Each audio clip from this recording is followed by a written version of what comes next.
¡Alto! No sigas deslizando el video.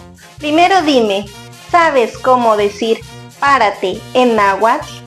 Hoy aprenderemos una orden muy común en las conversaciones diarias. La palabra de hoy es ximoquetza. Ahora repite conmigo. Ximoquetza, ximoquetza. ¿Y tú ya la aprendiste? Ahora imagínate que alguien está sentado y quieres decirle que se levante, que se pare. Así es como lo dirías en náhuatl. Ximoquetza, ximoquetza.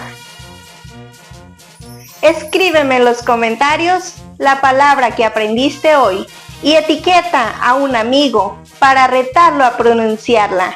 Sigamos aprendiendo náhuatl de una forma muy divertida.